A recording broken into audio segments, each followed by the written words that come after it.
Coming to you live from Darshan Studios, it's Zinc Comics Exposition. Hey, let's put on a show.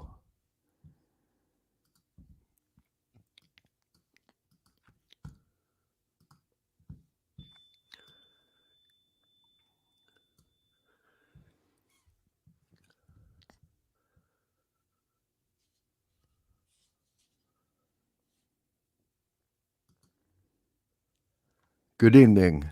I'm Brian Payne. We're joined in the studio tonight by the vibrant velvet voice of my lovely wife, Skywalker. Hello, Sky. Hi. Hi, good morning, everyone. How are you doing? So, now we're usually here to talk about Buddha, and that is what we're talking about. But this is the Sky and Bry show. So, with that in mind, what did we do yesterday? What did we do yesterday? We were recuperating. Oh, I guess it was Wednesday. Okay. Yes, we were recuperating from getting our first vaccination shots for against COVID-19. Yeah. And we got them Wednesday. And how did you have any reaction? Not the way you did. In fact, it made me very tired. I was extremely exhausted on Wednesday and Yeah, slept a long time. we were sitting there watching Star Trek, and I looked over and you were asleep and I was nodding off. So I thought, why are we doing this? Let's just go to bed. Yeah, I was really tired. And then yesterday I had all the ailments that you've heard, the headache, the nausea, the I felt like I had a cold all day. I felt congested, and I had trouble. My arm was dead. I had trouble even combing my hair. And we were going to film this yesterday, and I said, "Nah, let's wait till tomorrow." So anyway, we've got our first shots, and we will get our second on the 5th of May.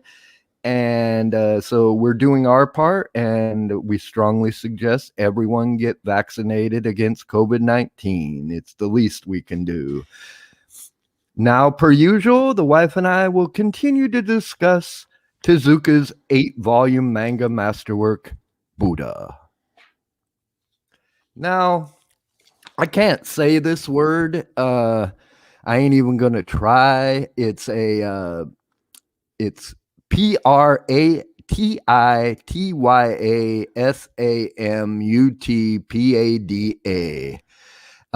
And it roughly translates as dependent origin or dependent arising. It's a key doctrine of Buddhism. Do you know anything about this guy? Right. I've never heard the way you spelled it, but it's called the it's called that we are all connected. It's the independence of everything in life, and it can be in Breaking up. circle had okay, it can be shown in the circle of life, which starts and it goes through the cycles that we go through life, from birth through growing up, through old age, through sickness, and through death, and the different changes through death, through being born again. And it shows that we don't do any of these things alone, that we are connected to either people or events, and all of life is connected to something. Nothing in life exists on its own independently. Is that the way you got it? Okay, if this exists, that exists. If this ceases to exist, that also ceases to exist. The idea that the dependence upon other things or the interconnectedness of life. So yeah, you explained it better than that. So and now your mic's kind of breaking up, Sky. So watch how you're Okay. sitting. Okay. I hear you So I now, have to but keep. and maybe it's just in my Yeah. earphones. I don't know if it's coming out on the tape or not. But anyway, in the last chapter, we discussed with Tata sacrificing himself to a snake in exchange for a few eggs for Chopper's mother and the monk Naradada to eat. This reminded the monk of the riddle of the self-sacrificing rabbit, which is a Jataka tale Master R.A.C.E.S had once told the monk. You've actually found this tale online, right, Skywalker? Yes, I did. It was, I knew we Can you tell it to could us now? find it. Sure. I'm going to start off with a little bit of more information about the Jataka tales, just for reminder. The Jataka tales are stories from India of the Buddha's previous lives before he became a Buddha. And this is specifically Sakyamuni stories. And some of them are similar to Aesop's fables too, so we don't know which one came first. But because the Buddha wasn't a Buddha, he was called a bodhisattva, and they used that term for him in a lot of the stories. And the stories were actually recorded and saved in two different areas and scriptures in India and in the Buddhism. There's the Pali canon, which is in the Pali language, which is the language the Buddha actually spoke, as opposed to Sanskrit, which is the sacred language, and a lot of the scriptures were translated into Sanskrit. So this is the tale of the selfless hare or rabbit, and I use that name interchangeably. So long ago, before he became the Buddha, he was a bodhisattva with many rebirths as animals. And one time he was reborn as a rabbit. And he lived in a leafy forest with soft, tender grass, delicate ferns, vines, and wild orchids. It was rich with fruits and bordered by a river that shone like lapis lazuli. Now, this forest was a favorite place for the wandering ascetics, the wandering yogis, who devoted their lives to spiritual practice. They lived on food they begged from others. And the people in that area were happy to help the wandering yogis because they knew that they could benefit from their spiritual practice. Now, the bodhisattva hare had 3 friends, a monkey, a jackal, and an otter. But they all looked up to the wise rabbit as their leader. He taught them the importance of keeping moral laws, observing holy days, and being generous. And whenever a holy day approached, the hare told his friends to go and gather food to feed those who could not get food themselves.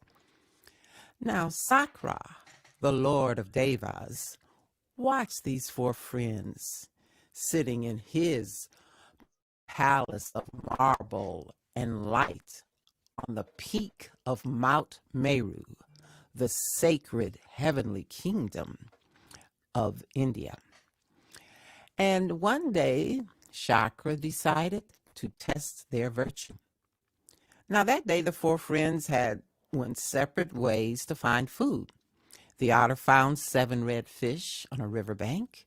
The jackal found a lizard and a vessel of curdled milk someone had left. And the monkey gathered mangoes from the trees. Sakra took the form of a Brahmin, a priest, and he went to the otter and said, "Friend, I am hungry. I need food before I can perform my priestly duties. Can you help me?" And the otter offered the Brahmin the 7 fish he'd gathered for his own meal. Then the Brahmin went to the jackal and said, "Friend, I am hungry. I need food before I can perform my priestly duties. Can you help me?" And the jackal offered the Brahmin the lizard and curdled milk he'd planned to have. Then the Brahmin went to the monkey and said, "Friend, I am hungry. I need food before I can perform my priestly duties. Can you help me? And the monkey offered the Brahmin the juicy mangoes he'd look forward to eating himself. Then the Brahmin went to the rabbit and asked for food. But the rabbit didn't have any food but the lush grass growing in the forest. So the Bodhisattva, the rabbit, told the Brahmin to build a fire. And when the fire was burning, he said, I have nothing to give you to eat but myself. Then the hare threw himself into the fire. Chakra, still disguised as a Brahmin, was astonished and deeply moved. He caused the fire to go instantly cold so that the hare was not burned, and then revealed his true form to the selfless little rabbit. Dear hare, your virtue will be remembered through the ages. And then Sakra painted the wise hare's likeness on the pale face of the moon for all to see. Shaka returned to his home on Mount Meru, and the four friends lived long and happily in their beautiful forest. And to this day, those who look up at the moon can see the image of the selfless rabbit. And you might see it when you look up at a full moon. And that's the story of the selfless hare. So check out that moon next time you're looking at it and see if you see that hair. And that's a variation of the tale Master Asita told, but it keeps coming back as like a reoccurring theme so far in this first volume. But anyway, thank you for telling us that tale, Skywalker. And now back to Buddha. After Tada allowed himself to be eaten by the snake, an unseen archer shot the snake with an arrow. That was the cliffhanger ending of our last chapter. In this chapter, the unnamed and rather arrogant archer appears just in time to kill the snake and save Tada by cutting him from inside the snake's belly. He tells Chopper's mother he is on his way to challenge Chopper to an archery contest in Kosola. What's funny is Chopper's mother tells there is no name for the archer at this point, right? No, there isn't. Okay. He tells him that she's Chopper's mother, and he laughs at her and says, Chopper a slave? Right. So it's kind of funny. And but he's on his way he's heard that Chopper is a great archer, and so he wants to challenge him to a duel or a contest or something. Yet in Kosala, Chopper is already engaged in just such a contest for the King's Cup with Vindika. It is basically an Olympic-style contest. The two engage in archery, sword fighting, strength, and wrestling matches over the course of 2 days. That's pretty much what happens, correct? Correct. It's a lot of panels of fighting and challenges. Yeah. When they're doing archery, they have to hit 3 targets, and the first archer hits them all. So Chopra does trick archery and bounces one off the other target into the other. So he's really tricky with it. So he's actually been practicing his archery, obviously. But when he the next day, or it's over 2 days. So after the first day, it's archery contest and sword fighting contest, and Chopper wins both of them. Then that night, after the first day, the vizier's daughter, Princess Malika, is seemingly infatuated with Chopra and brings him flowers. Then in a scene reminiscent of the balcony scene in Romeo and Juliet, Chopra is in return uses his gift for throwing things to give her flowers as well. He tosses a bunch of flowers up onto the balcony. Um, can you read that one panel for us now, Skywalker? Sure.